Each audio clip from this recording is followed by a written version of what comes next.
Vai passar o medo, a angústia, a insegurança.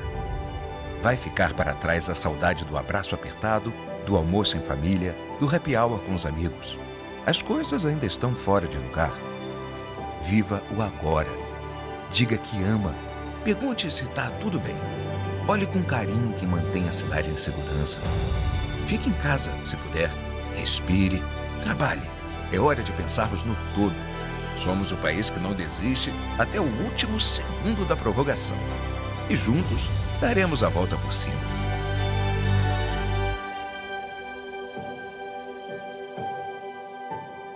Tudo isso vai passar.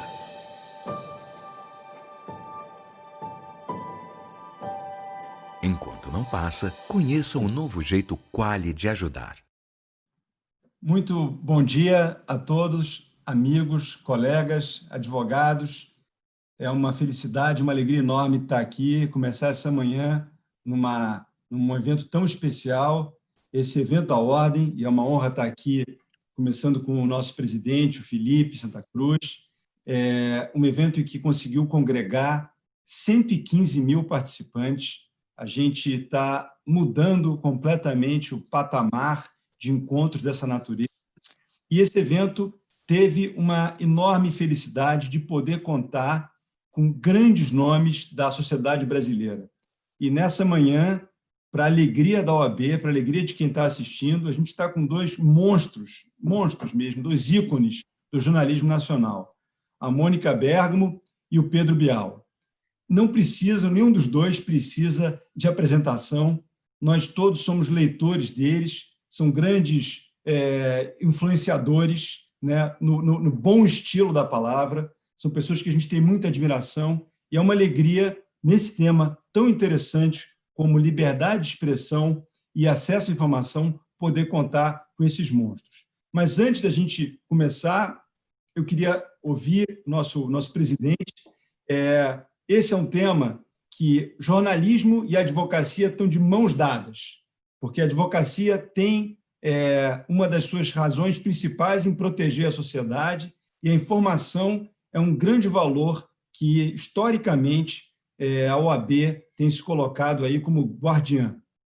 Então, bom dia a todos, e eu queria começar ouvindo o nosso presidente, o Felipe, um líder, grande responsável por esse evento extraordinário que a gente está com a alegria de participar. Felipe, bom dia. Bom dia, Zé Roberto Castro Neves, né, a quem agradeço sempre a doação do seu tempo. A Ordem dos Advogados tem dirigido a nossa editora com brilhantismo, modernizou a editora do Conselho Federal, tem contribuído demais com eventos como esse. Zé, você, de todo o coração, receba meu obrigado. Quero dizer que eu estou hoje aqui na condição de fã, né? Então, é óbvio que um evento não pode ser jurídico apenas, né? Pensar o mundo só a partir do direito é de uma arrogância e de um isolacionismo terrível, né? Então, nós fizemos um evento que ouvimos muita gente. Tivemos aqui ontem o general Santos Cruz, o ex-presidente Michel Temer, o Augusto Aras, procurador-geral da República, os ministros do Supremo. Tivemos ontem à noite, para polêmica interessante, a presença do Felipe Neto falando sobre fake news. Foi muito bom, foi muito bom. E hoje temos essa oportunidade. Eu peço a palavra até para não roubar tempo da fala, apenas para agradecer ao Pedro Bial, essa referência do nosso jornalismo, né, que nos trouxe tantas informações importantes ao longo da sua carreira e que tem essa viva memória para nós brasileiros, essa memória tão forte de grande jornalista que é, e também de pessoa sensível, poética, que traz à vida outras visões. E quero agradecer também minha querida amiga, né, colunista número 1 desse país, a Mônica Bergamo, esse dínamo do jornalismo brasileiro. Ela não dorme, ela não para, ela conversa com todo mundo. A Mônica assim, tem sido um prazer conviver com a Mônica, eu aprendo todos os dias. Obrigado, Mônica, um beijo, querida. Eu que agradeço. Você, quem de direito, Zé Roberto Castro Neves, para dirigir essa sessão. Bom, senhores, amigos, Mônica, Pedro, Felipe, vamos ouvir essas duas mentes brilhantes, ter o prazer, uma generosidade deles doarem o tempo aqui para a OAB.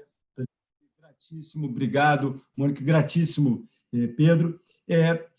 A gente queria, nós todos, gostaríamos muito de ouvir vocês nesse tema de liberdade de expressão e acesso à informação, no primeiro assunto que diz muito caro à advocacia, que é a discussão sobre a liberdade de expressão vis-à-vis a proteção da intimidade, né? E eu queria começar, Pedro. Eu sei que você realmente, o Felipe falou, você é um poeta, eu te conheço, você é uma pessoa que tem uma sensibilidade diferenciada. Você, como jornalista, qual é a sua posição sobre esse assunto? Obviamente, você já lidou com isso, já passou isso pela sua cabeça, sobre a liberdade de expressão de uma forma geral, normalmente no Brasil de hoje. A gente queria te ouvir, Pedro. Antes de tudo, eu quero dizer que eu botei um espelho aqui para refletir todas essas palavras elogiosas e todos esses adjetivos a mim dirigidos, vale multiplicado para vocês, hein? E se o Felipe se declara na posição de fã, eu, além dessa posição que eu assumo, também eu estou muito feliz de estar aqui diante de tantos advogados numa posição de testemunha e não de réu. Se bem que nessa discussão sobre a liberdade de expressão, o direito à intimidade, o direito do indivíduo diante do interesse coletivo, todos nós temos um pouco de promotor e um pouco de réus. São, às vezes, questões tão prosaicas que definem o que é um lugar particular, inviolável do indivíduo e o que é o lugar público, o que faz esse termo que, para pessoas que trabalham na televisão, nos meios de comunicação de massas como eu, às vezes causa arrepios, esse termo pessoa pública, né? Como se esse termo pessoa pública transferisse essa pessoa do lugar de cidadão comum e a elevasse ou a reduzisse a uma condição que ela estaria sujeita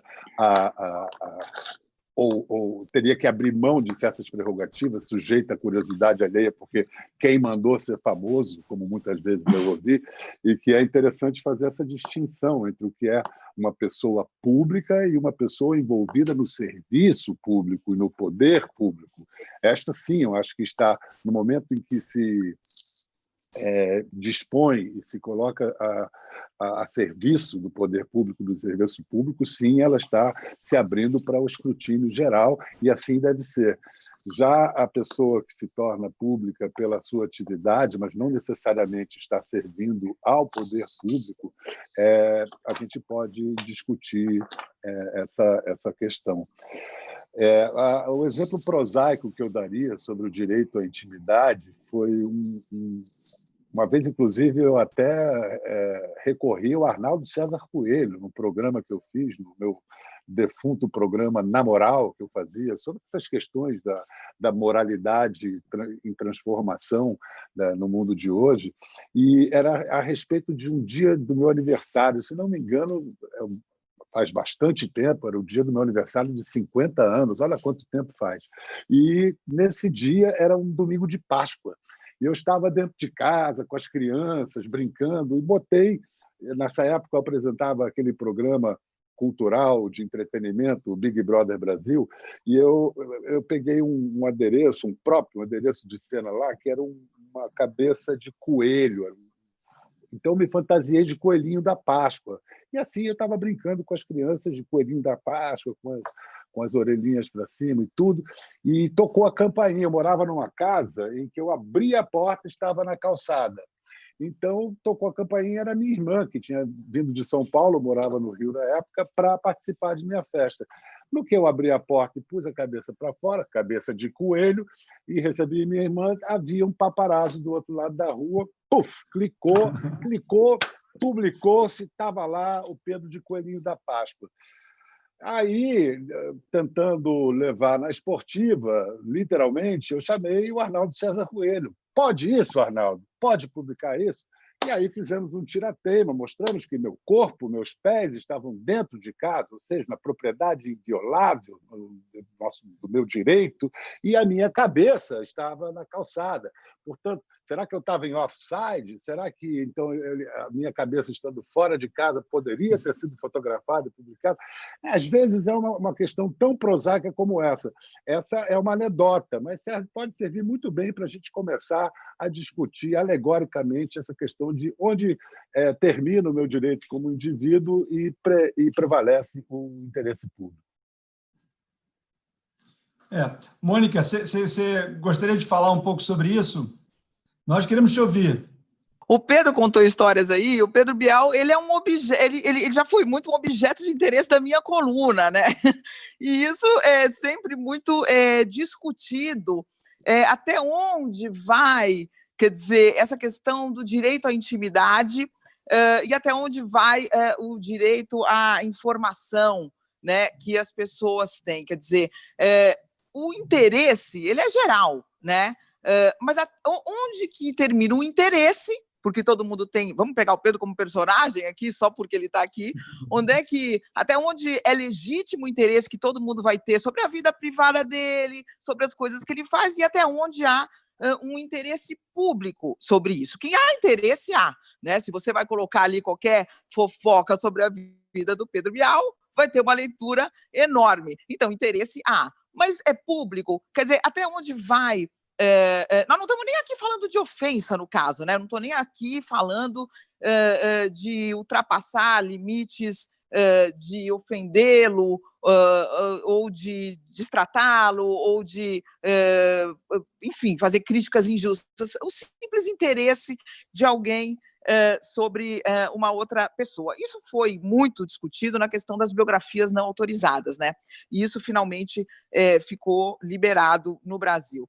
Agora, eu acho que a gente hoje, quer dizer, vive um momento muito, muito particular da nossa geração. Eu acho que coube a nós viver esse momento em que praticamente as pessoas comparam a invenção da prensa móvel, né? Quando você estava lá na Idade Média, quer dizer, você tinha um certo monopólio da palavra, um monopólio, porque o que acontece? Você tinha manuscritos, então, para você fazer a comunicação, as pessoas tinham que, ou um copista, ou um monge, tinha que transcrever todos aqueles manuscritos. Então, só a igreja, praticamente, os reis poderiam disseminar informações, até que se inventou a prensa, né? E aí você pode ter uma pessoa que tiver cursos imprimindo, né, a partir de uma matriz e disseminando a informação de uma forma muito mais ágil. E isso trouxe muitas esperanças e trouxe também dissensos, controvérsias religiosas, violências. Então, a gente vive, depois você foi evoluindo, quer dizer, porque a comunicação e a questão da liberdade de expressão e a questão do direito à intimidade, tudo, ela vai evoluindo conforme a tecnologia vai evoluindo, e a gente teve um período que foi de uma certa estabilidade, e que eu acho que a gente viveu isso, né? Não vou falar a minha idade aqui, nem a do Pedro, que eu nem sei a idade do Pedro, mas, enfim, a gente viveu aquela questão, quer dizer, que você tinha TVs, você tinha rádios, você tinha jornais, você tinha editores, que, de uma certa forma, faziam essa mediação entre as informações e o público. E a gente está vivendo e viveu essa transição, e vive essa transição, e eu com muito mais perguntas do que respostas, que é o surgimento da internet e das redes sociais, que também foi o momento em que se imaginou que, bom, agora todo mundo vai poder se comunicar, agora vai poder ser a comunicação de muitos para muitos, isso vai favorecer a democracia, isso vai ser uma coisa incrível, isso vai ser uma coisa maravilhosa. E, de novo, como na época da prensa, o que surgiu não foi bem isso, ou não foi só isso, né? E eu acho que a gente hoje no Brasil vive especialmente um momento muito, muito intenso, em que esses valores todos se chocam, que é a liberdade total, a liberdade como um patrimônio, quer dizer, individual, moral, cada um, todo mundo. Eu tive a oportunidade de estar numa live outro dia com o ministro Dias Toffoli, do Supremo Tribunal Federal, quer dizer, em que a gente conversou isso, quer dizer, por que uma pessoa não pode defender o AI-5? Por que uma pessoa não pode defender a ditadura? Por mais absurdo que isso pareça, é um direito dela, individual, ela pode fazer isso, ou a liberdade de expressão é um direito, na verdade, coletivo. Você não pode ter um discurso e fortalecer um discurso que vai anular o discurso do outro. Portanto, essa liberdade deve ser regulada. É uma discussão que vem de séculos, é uma discussão que vem de anos. Eu acho que a gente não tem muitas respostas, mas a gente hoje vive um momento bastante rico para discutir isso. Eu brinco às vezes com o Felipe Santa Cruz, que toda vez que alguém começa a falar em liberdade no Brasil, eu já fico com o pé atrás, sabe? O discurso da liberdade, ele pode servir para muitas coisas nefastas. Mas, enfim, era isso que eu queria introduzir aqui e pedir desculpas para o Pedro se alguma vez eu invadi a privacidade dele. Eu me recordo que quando eu estava começando na coluna, eu fiz uma nota falando que ele estava num avião, ele nem vai se lembrar disso, e na verdade não era ele. A minha fonte era super confiável, descreveu a cena e não era ele. Eu tive que pedir desculpas. Foi um dos pouquíssimos erros que eu cometi na minha coluna, justamente envolvendo o Pedro. Desculpa, viu, Pedro? Te peço de novo aqui depois de tantos anos. Mônica, você tem todo o crédito do mundo e eu sou daquele tipo que esquece. Tem gente que perdoa, mas não esquece. Eu esqueço, mas não perdoo.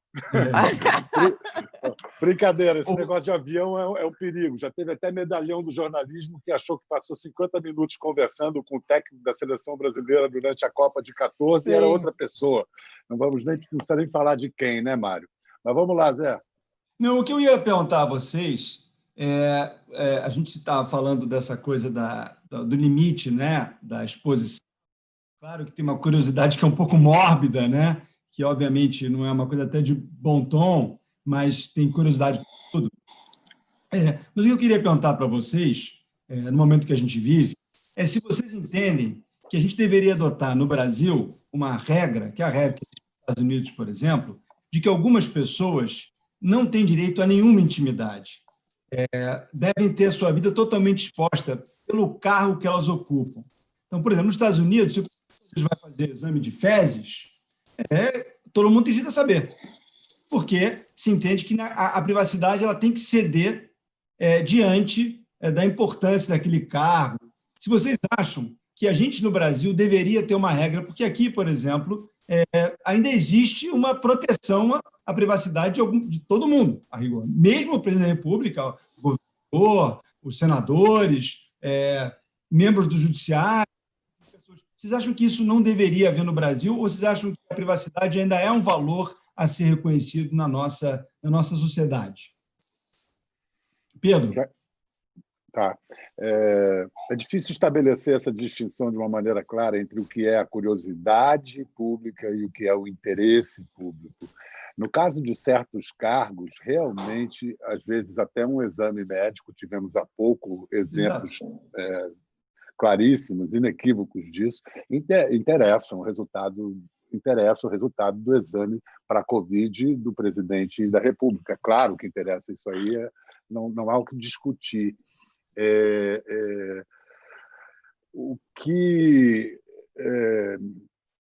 é um pouco... São tantas coisas que surgem à cabeça, desculpa, porque aqui a gente está abrindo vários caminhos. Eu sou mais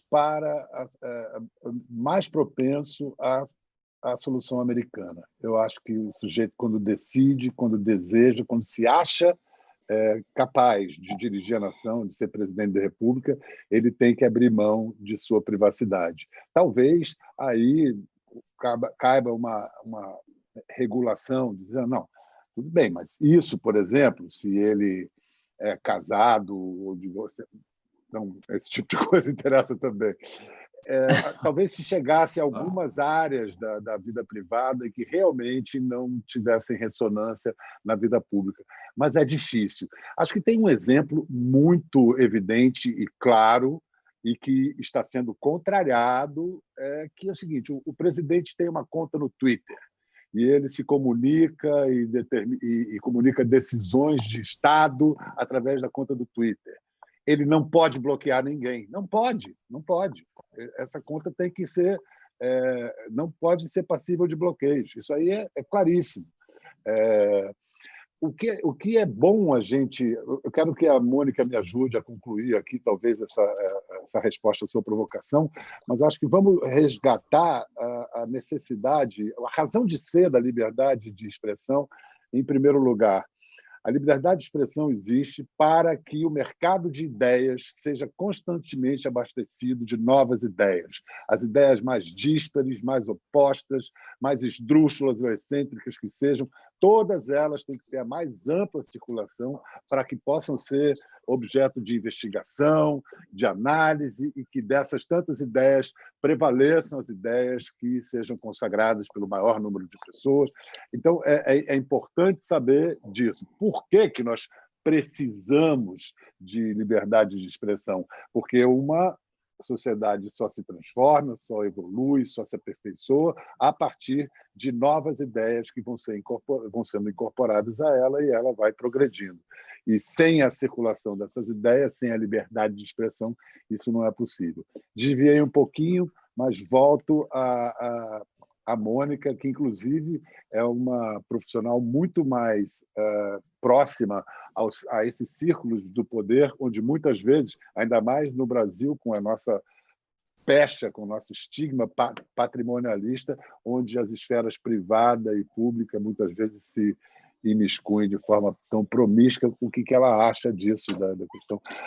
O homem público tem que cargos devem abrir mão completamente de sua... Para usar a expressão de um outro contexto que me ocorreu agora, aquele trágico diálogo do livro do Dr. Zhivago, que está também no filme Dr. Zhivago, em que o Dr. Zhivago fala com um Trotsky da vida, acho que, se não me engano, é o próprio Trotsky no trem, e fala, mas isso é da minha vida pessoal. E ele diz, Dr. Zhivago, a vida pessoal está morta na Rússia. Será que a vida pessoal... Pois é, o que você acha, Mônica? Olha, eu acho que, a princípio, é o seguinte, eu me recordo muito quando o Otávio Frias Filho me convidou para ser colunista da Folha de São Paulo, né? O Otávio, que eu acho que merece minhas homenagens aqui. Eu me recordo que eu cobria política em Brasília, né? E ele falou, não, o meu convite é para você... você está olhando 30% do poder, eu quero que você olhe 180%, 360%, que você amplie o seu ângulo. O que é o poder? Você tem o poder da caneta, você tem o poder do Estado, mas ele não é o único poder em jogo na sociedade. Por que me interessa o Neymar? Por que me interessa o Roberto Carlos? Por que me interessa o Felipe Neto? Porque eles têm um poder de influência sobre as pessoas. E isso Opa, caiu aqui o meu... E isso é um poder enorme, né, Pedro? Um poder enorme. Então, você fala o seguinte, o que é legítimo e o que não é legítimo? Eu acho que, do ponto de vista do presidente da República, tudo é legítimo, né? Eu acho que a gente tem que saber mesmo se ele está doente ou não, a gente tem que saber mesmo como é que é a relação dele com os filhos dele, porque os filhos dele influenciam no governo, e você tem um monte de coisas pessoais aí permeando essa influência, mas ela existe. Agora, o que me interessa saber das coisas do Roberto Carlos, para pegar talvez um maior ícone aí brasileiro? Simplesmente o Roberto Carlos leva multidões às ruas, simplesmente o Roberto Carlos pode influenciar até numa eleição presidencial. Então, interessa, de alguma forma, saber quem é, de fato, essa pessoa que está influenciando tanta gente. Então, sempre foi um limite muito complicado. Eu me recordo que até o próprio Otávio falava o seguinte, não me interessa a vida pessoal das pessoas. Quer dizer, se a pessoa está se separando, vamos dar a nota só se as pessoas autorizarem que a gente dê essa nota, essa notícia. Então, isso sempre foi uma discussão interna, mas tem caso a caso, né? Quer dizer, tudo bem, o Pedro está se separando, tá bom, vamos perguntar, ele pode autorizar. Agora, o Lula está se separando ou está casando, eu vou ter que perguntar e pedir autorização, sabe? Se é uma pessoa que está influenciando tanta gente, que lidera um setor tão importante da sociedade. Então, ela não é uma questão de fácil solução. Ela não é uma questão de fácil solução, mas eu sou como você, eu tendo a achar que pessoas que têm poder econômico, político, cultural, de influência, elas têm que passar pelo escrutínio, mesmo que elas elas acreditem que não se colocaram na arena pública, elas estão na arena pública e elas estão jogando o jogo de poder, né? Então, eu tendo a achar que sim, que a gente tem que... essas pessoas estão expostas né, a esse escrutínio. De novo, sempre pesando, né, Pedro, como você falou, porque não é a lei que vai determinar isso, o que é curiosidade pura e simples, às vezes até mórbida, e o que é o interesse legítimo, mesmo que a pessoa não queira que você divulgue. Bem, posto isso, para comentar a segunda questão que você falou, essa coisa da liberdade de expressão, por que ela é tão importante, né, numa democracia? Porque a democracia ela precisa ser legitimada a cada momento, ela não é uma ditadura, né? E ela tem que ser exposta ao contraditório justamente para que, nesse contraditório, né, se chegue a um consenso, né? Então, você tem que deixar, eu penso assim, sim, as pessoas defenderem a ditadura, e no debate vai prevalecer, como tem prevalecido no Brasil, por exemplo, o apego à democracia, né? Então, as ideias têm que circular, eu acho, e eu penso que um limite interessante os discursos todos têm que ter espaço até o momento em que eles não silenciem o discurso do outro, né? Até o momento em que eles não coloquem em risco a vida do outro. Você não pode ter um discurso homofóbico porque você vai estar limitando o discurso dos homossexuais. Você vai estar expondo os gays a riscos no meio da rua, como a gente viu que é o que ocorre de fato. Então, esse discurso ele tem que ser inibido. Você não pode ficar incitando o ódio contra uma comunidade, porque o seu discurso vai silenciar o discurso do outro. E, bem, quem pode dirimir isso? Quem pode ser a balança disso? Justamente na nossa sociedade, o judiciário. E aí você entra numa questão que eu acho de muito difícil solução, que é justamente a calibragem disso, né? Então, a gente, para citar um exemplo aqui próximo, quer dizer, o ex-deputado Roberto Jefferson tem feito ataques que, enfim, a gente pode... baixos, né? A gente pode considerar, assim, difícil que as pessoas aceitem tranquilamente o tipo de ataque que ele tem feito aos ministros do Supremo Tribunal Federal, podem ser tidos até como asquerosos, de fato, alguns termos que ele usa, mas é simplesmente tirá-lo do ar, quer dizer, para tirá-lo do ar, basta que você considere aquilo asqueroso, horrível, ou ele tem que ter cometido um crime de fato, né? E aí ele tem, o ministro Dias Toffoli comparou isso, quer dizer, assim como a gente aceita a prisão provisória, você tira a pessoa de circulação para que ela não siga cometendo aquele crime antes mesmo dela ser julgada, isso valeria para, por exemplo, você silenciar o discurso de uma pessoa nas redes sociais. Mas essa calibragem, ela é muito, muito complicada, porque assim como eu tiro hoje o Roberto Jefferson do ar, amanhã eu vou tirar o Pedro Bial do ar, né? Então, eu acho que esta calibragem, que é o que a gente está construindo no Brasil, ela tem que ser muito cuidadosa, porque o judiciário deveria interferir somente no momento em que está caracterizado o cometimento de um crime. Fake news é um crime. Agora, você fazer crítica asquerosa a uma autoridade não é um crime, ou é, né? Então, esta é a calibragem super complicada que eu acho que a gente vai ter que encontrar no Brasil, e eu acho que a OAB tem um papel aí fundamental nessa discussão. Bom, acrescentando aqui algumas coisas, posso acrescentar algumas coisas aqui. Primeiro é que a Mônica estava falando de nossa tendência a não publicar ideias repulsivas, ideias que desagradam ou que nos desagradam e que nós consideramos que não contribuem para o aperfeiçoamento da democracia, mas esse julgamento, muitas das vezes, é um julgamento subjetivo.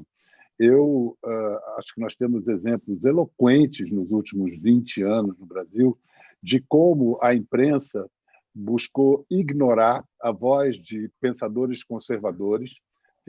Simplesmente, por exemplo, fingia-se que Olavo de Carvalho não existia durante décadas. E ele crescendo e crescendo e crescendo em popularidade nas redes sociais.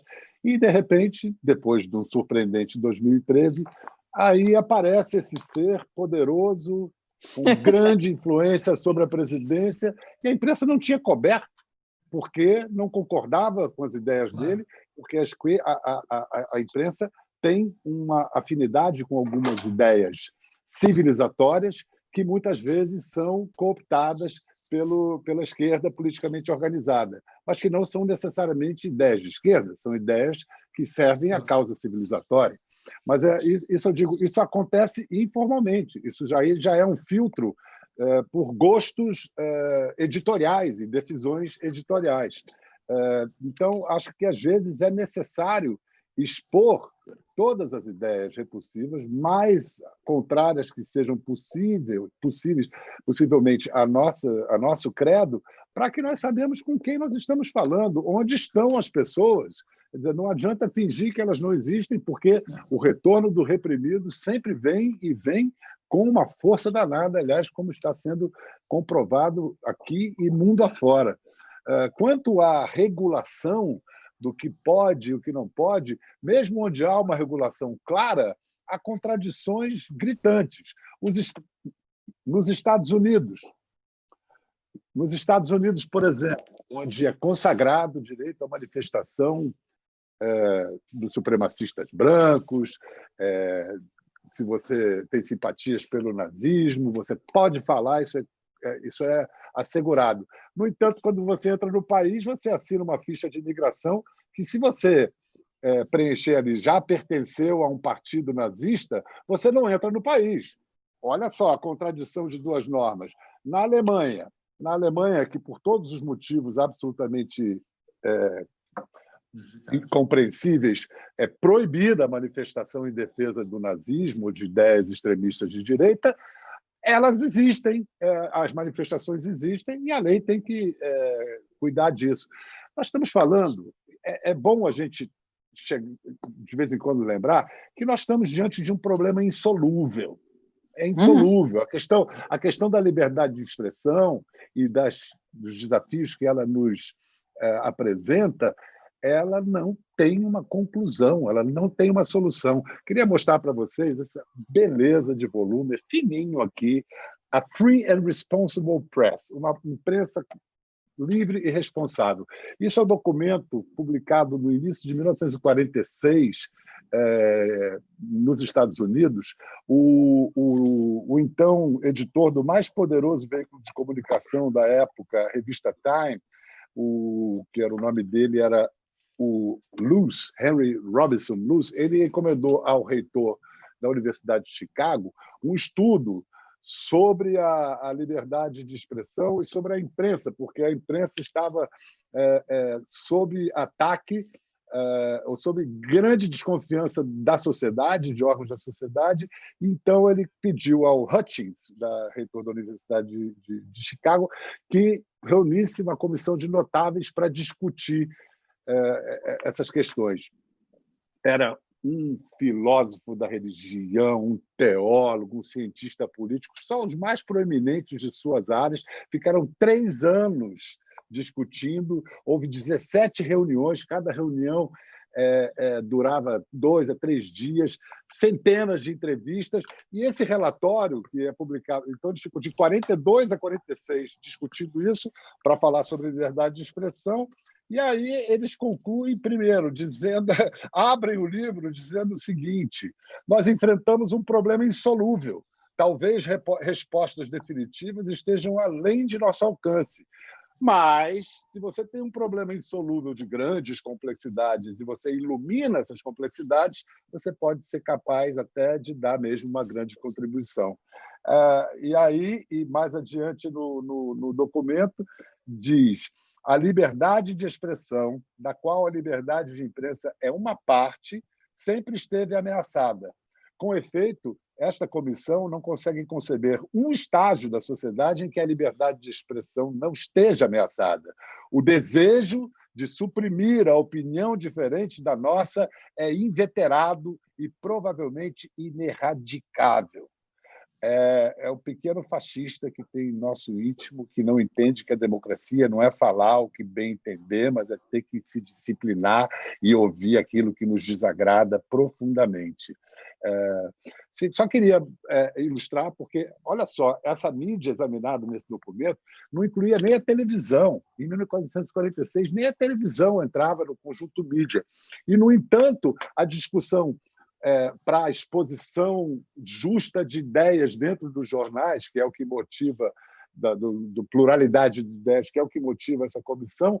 Hoje, com a internet, que, como disse a Mônica, teria resolvido essa questão, permanece o mesmo desafio: como é que esse mercado de ideias pode ser regulado, filtrado, deglutido, sem que a gente parta para a coerção ou para o cala-boca, porque, como disse minha querida Carminha, ministra Carmen Lúcia, cala-boca já morreu. Olha só, eu estava provocando vocês, e a Mônica, acho que intuitivamente, falou de um tema jurídico que a gente chama de ponderação de valor, porque a nossa Constituição, né, e a gente está falando aqui para advogados, ela, por um lado, protege a liberdade de expressão, que obviamente é um grande valor, e, por outro lado, também protege a intimidade. Então, esses dois valores, eles são conjugados, e não é exatamente uma coisa que um está sempre certo e o outro está sempre errado. No fundo, o caso concreto é que vai dizer, claro, com bom senso, qual que deve preponderar. E a provocação é porque talvez a gente possa, por meio de uma lei qualquer, ou, enfim, de uma atuação, de um interesse social, entender que, em alguns casos, um deva prevalecer acima do outro. Mas, por enquanto, eu estava falando dos advogados em termos de fazer lei. Agora, deixa eu tratar de um outro tema que é muito comum à advocacia e que fala direto com os advogados e tem a ver com um tema que a Mônica também trouxe, dessa grande revolução que a gente está vivendo. Sabe, eu acho que, se a gente daqui a 200 anos a gente vai olhar para o 2000 e pouco, exatamente como a gente olha para 1455, quando Gutenberg desenvolveu a imprensa móvel, que é uma outra grande revolução de como é que você chega. A gente vê que a gente teve um presidente eleito que não tinha praticamente nenhum espaço na televisão. Isso seria impensável, não é, no mundo pré-celular. Isso obviamente que mudou, né? Até a facada. Até a facada. Até a facada também, claro. Até a facada. É verdade, Pedro, mas isso tudo foi possibilitado por conta da mídia, da facilidade, da rapidez com que isso acontece. E o que eu queria falar com vocês, e ouvir vocês, é o seguinte: hoje em dia é tudo muito rápido. A informação chega para vocês com muita rapidez e o jornalista tem um dilema que eu tenho que verificar a informação, eu tenho espaço para verificar e, de boa fé, e vocês são exemplos com muita ética, e por isso que é importante ouvi-los, é por isso que é importante que vocês estão aqui. Como é que isso é razoável? Vocês acham que, nessa hora, deveria haver um modelo diferente? Vocês publicam a notícia, a Mônica falou hoje, né? Contou uma história, publicou o Pedro Bial e não era o Pedro Bial. A notícia chega com muita rapidez. Antigamente, você controlava a imprensa no Brasil falando com 4 ou 5 pessoas. Hoje não é possível, não existe mais isso. É tudo muito rápido. A pergunta, e é essa pergunta que vários jornalistas, nós advogados, todo dia, um cliente liga: olha, saiu isso no jornal, não é verdade, o que eu faço? Isso é um tema comuníssimo. A gente recebe isso, o cara liga: olha, ele deu essa nota, não é verdade, está errada essa nota. Na avaliação de vocês, deveria haver para a imprensa uma análise diferente, claro, tirada da má-fé, obviamente, que eu não estou falando assim, a má-fé, é claro, eu tiro, mas a imprensa deveria ter uma visão diferente, o direito devia analisar isso diferente. Mônica, deixa eu começar com você agora, porque isso eu imagino que seja a tua vida. Não ficou muito claro para mim. Analisar de que forma? É o seguinte, você tem uma nota, chega para você a nota, você tem que lançar aquilo, você nota, e depois aquilo não é exatamente a verdade. Vocês acham que aquilo, naquele momento, você fez de boa fé, o judiciário, o direito, o ordenamento tinha que analisar aquilo de uma forma diferente, na medida em que você é jornalista, e que você tem a obrigação, claro, com seus leitores, com a sociedade, de fazer essa informação ou não? Ou você... Olha, eu acho que é o seguinte: a gente tem hoje uma arma super, super ótima, e isso joga a nosso favor, que é realmente a rapidez da internet. Então, tem algum equívoco? Aquele outro lado não está não está bem colocado, você imediatamente já pode colocar e acrescentar e fazer as modificações da própria internet.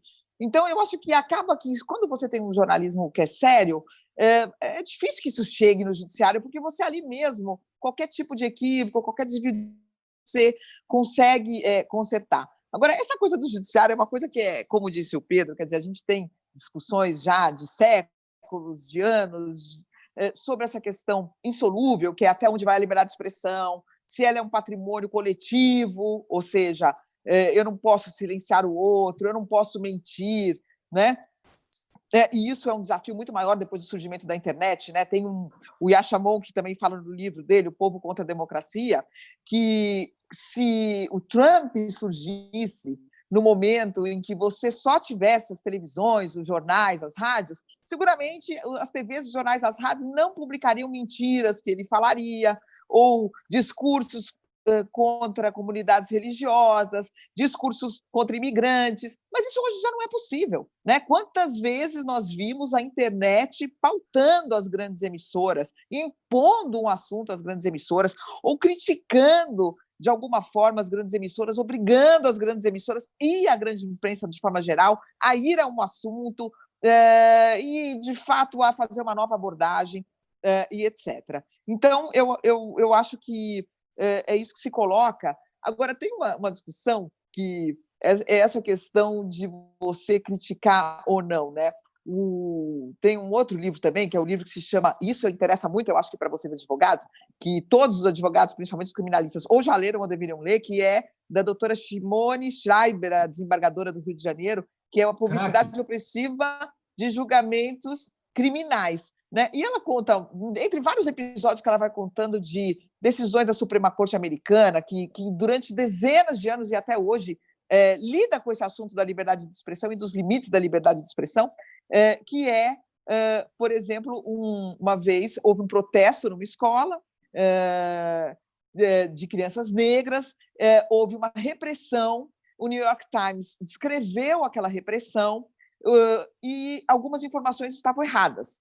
E o policial, que foi vítima dessas informações erradas, processou o New York Times e ganhou uma indenização monstra. O caso foi parar na Suprema Corte, e a Suprema Corte americana diz o seguinte: em casos de pessoas públicas ou que exercem funções públicas, como era o policial, se o jornal errou, mas não errou propositalmente, estava no direito dele de criticar o poder público, então ele não deve pagar essa indenização monstra, porque ele estava no direito dele de fazer a fiscalização máxima. E se ele fez uma informação errada, publicou uma informação errada sem o dolo, sem saber que aquilo era um erro, ele não tem que pagar indenização. Se fosse um homem privado, sim. Como é uma pessoa pública, não. Então, é isso que o Pedro falou, quer dizer, são muitas as nuances, são muitas as sutilezas, é algo que você não vai ter uma solução definitiva. Agora, por um outro lado, obviamente que a gente está diante de um desafio muito grande, porque, apesar de nós, jornalistas, termos a tendência da liberdade total e absoluta, deixa falar e etc., nós, repórteres, né, eu não digo nem que isso pode ser dito de... Eu tenho convicção que todo jornalista tem esse pensamento, e eu acho que não é toda a imprensa que hoje tem nas mãos, toda a empresa que tem nas mãos o poder de comunicar, que segue esse pensamento, mas como repórteres eu tenho certeza que todos nós entrevistamos todo mundo, damos voz a todo mundo, mas até que ponto você, a sociedade, né, e aí é o judiciário muitas vezes, pode permitir um discurso que anula o outro, que mata o outro, que silencia o outro, né? Então, esse é o limite e é o desafio que a gente, como sociedade brasileira, vai ter que vencer. E isso é uma construção cultural, né?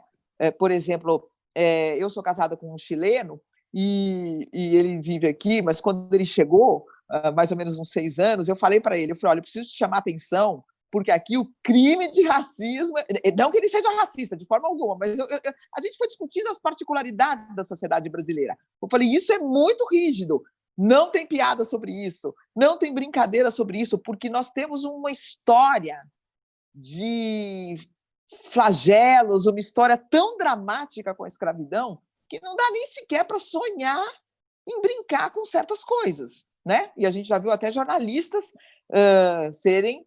fazerem brincadeiras off the record que foram gravados e pagaram um preço muito alto por uma brincadeirinha, né? Que foi...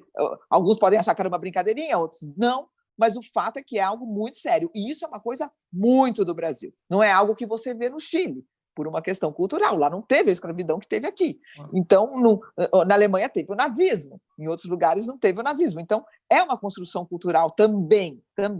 Então, não é uma verdade mundial, não tem um livrinho, é assim em todo lugar do mundo, a gente vai ter que ir construindo isso. E eu acho que o Brasil está nesse momento crucial aí de construir o que é a liberdade e o que é o combate à fake news, combate a uma máquina subterrânea, que pode ser deletéria para a democracia. São muitos elementos que estão jogando aí e que a gente vai ter que encontrar aí o equilíbrio. Nesse caso do tabu das piadas racistas, com a ressalva de que isso é recente, né? Isso não se fosse 20 anos atrás, ou 30, isso seria diferente. De volta e meia vem aquela surradíssima baliza de comportamento que serve desde o jardim de infância a um pátio para tomar sol numa penitenciária. Não faça aos outros o que você não quer que façam a você, né? Quanto ao critério para publicar, né, a pressão para publicar logo, para dar a notícia rápido, evidentemente que quando se trata de questões que você percebe que há uma complexidade e uma potencial repercussão muito grande, o cuidado é naturalmente maior. Aí é um cuidado editorial, uma coisa de decisão. Eu tenho uma historinha engraçada sobre esse...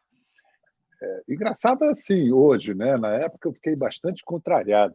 Eu trabalhava no escritório de Londres, e era o ano de 1991, e nos chegou uma notícia de agência que nós passamos para o Jornal Nacional, dizendo: olha, tropas do Iraque se avolumam na fronteira do Kuwait, já insinuando que havia um perigo de invasão, dia 1º de agosto.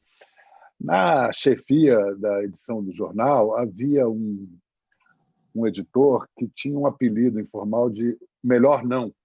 A frase do Bartleby, do personagem do genial Herman Melville, o escriturário que abriu mão da vida para não correr riscos, né?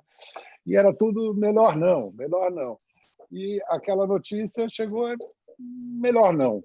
Bom, no dia seguinte saio eu desabalado para o Golfo Pérsico para cobrir a crise que daria na Primeira Guerra do Golfo, a Guerra do Pai. Quer dizer, eu acho que, no caso de jornalista, a gente sempre melhor arriscar dar a notícia.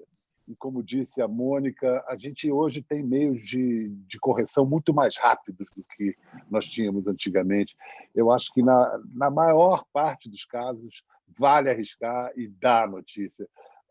Isso é da natureza do nosso trabalho. A gente é como o escorpião, pode ser que a gente, e o sapo, pode ser que a gente afunde junto com o escorpião, mas a gente tem que correr esse risco, não tem jeito. E nós chegamos a esse tipo de situação, hoje em dia, como a Mônica citou, que soaria muito insólita se a gente falasse isso há pouco tempo atrás. Jornais, como o Jornal Nacional ontem, dando aquela bela cobertura sobre o Felipe Neto, a obrigação de publicar, de divulgar uma mentira para desmenti-la. Quer dizer, isso era impensável há pouco tempo. Mentira você simplesmente não noticiava.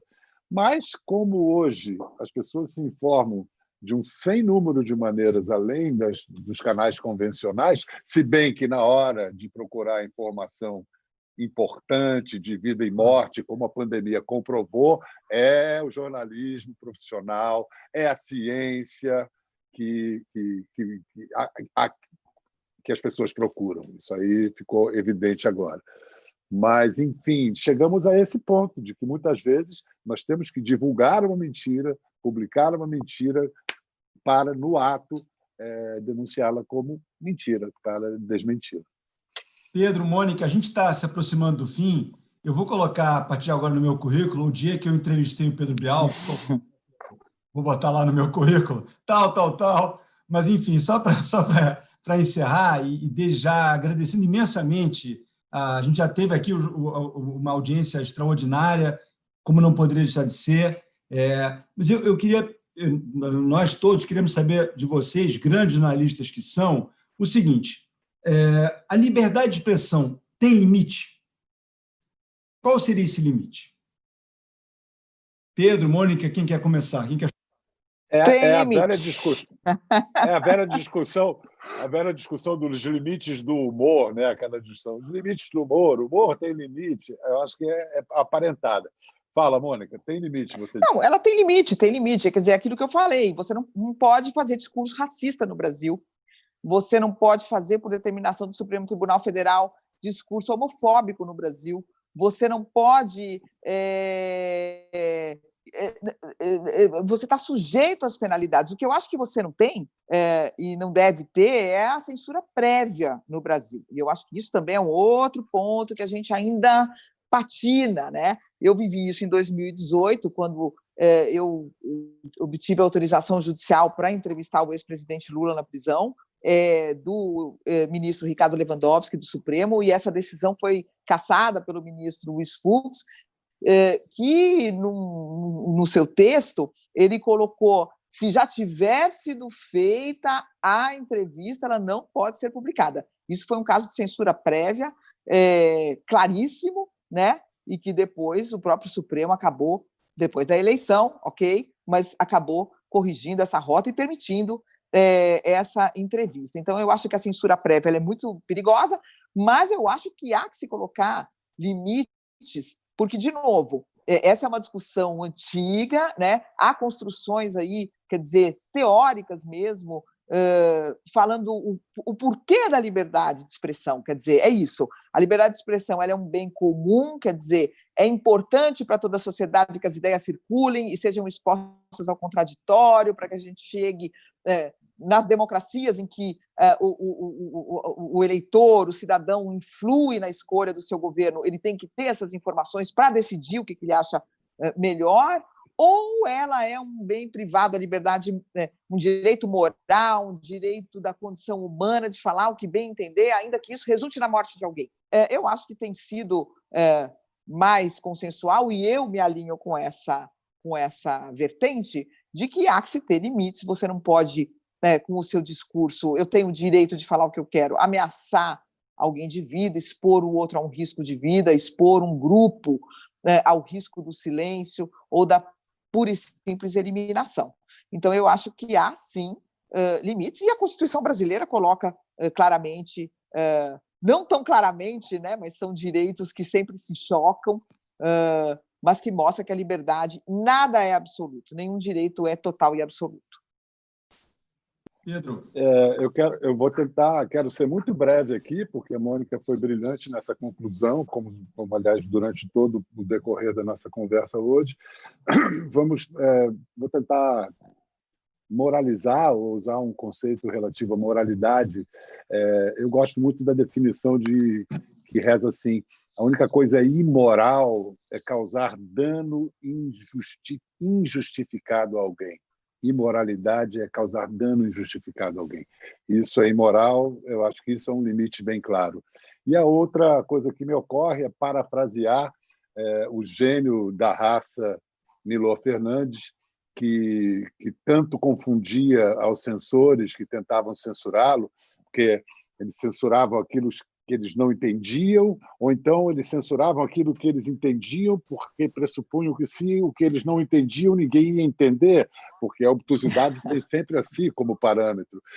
E é célebre a frase, a máxima do Milor: livre pensar é só pensar.